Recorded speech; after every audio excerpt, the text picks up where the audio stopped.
This was a second bedroom organisation at the time, so it was very small. Michael and Marion were very generous to open up their second bedroom, so I became the executive officer out of the second bedroom. And it was basically to let people know that such a community foundation was around. Getting people involved at the time was actually a joy, because it was really, a community foundation was a concept whose time had really come. This is something you can do. You can set up a fund in your lifetime. You can give away money in your lifetime. You can learn the joys of giving and understanding what is happening in our community. That was the real plus of a community foundation, and still is. We've been able to offer thousands of donors now the opportunity to give through a really accessible, supportive vehicle. I think something like 10 years ago, my wife and I were looking around to try and help out a little bit. And I found a friend who I know who is involved with Australian Communities Foundation and had a fund here. And she recommended it. And we thought, yep, this is going to be really good for us, because we don't have to do any of the administration and all the boring, dull bits. And we've got help us focus on what we want to do.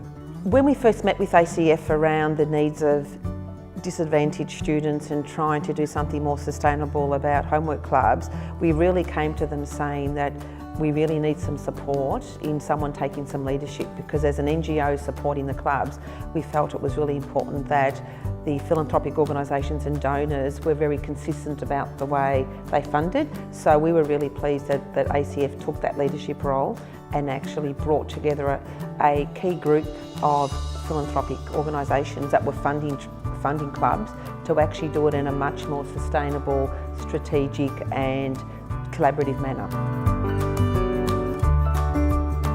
There have been some really important times that ACF's taken the lead in bringing donors together, but also other trusts and foundations, to tackle some fairly entrenched systemic issues. So Macro Melbourne was a great example of looking at systemic disadvantage in the western suburbs of Melbourne. The Macro Melbourne initiative really was invented at the time to bring sectors together to look strategically at emerging issues. And we thought it'd be a great project because it would then inform the donors about where to put their money that would make the biggest difference. So it was quite innovative thinking at the time. Right back then, the sectors didn't talk to each other as much. So the corporate, the community, the philanthropic sector came together in the Macro Melbourne initiative.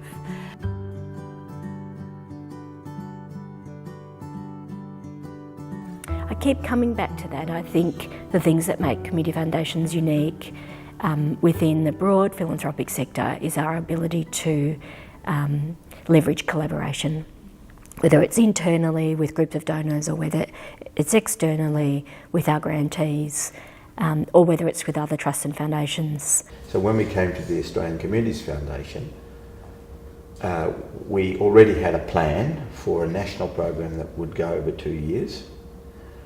We have a group of philanthropies that are going to work with us, and the Australian Communities Foundation is helping us convene other foundations, because it's too big a project, to be honest, for any single foundation.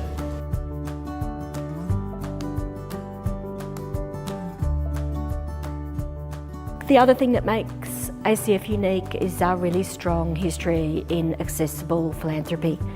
Due to the vision of our founders, finding the community foundation model overseas and thinking that's a great way to really promote accessible philanthropy in Australia, and establishing the first community foundation in Australia 20 years ago. All credit, I think, is due to our founders for that early vision, because the landscape in philanthropy in Australia would look quite different without community foundations, and now we've got 40 across the country. So what a fantastic legacy to give back to the sector in Australia. The learning that we've had during the course of that 20-year trajectory has, I think, set us up really well to think about what might be the next step or the next stage in development. And I think the work we've done on building the Impact Fund, where we're thinking more broadly about issues of national significance and how we might inject even small amounts of our own resource, but leveraging support from others,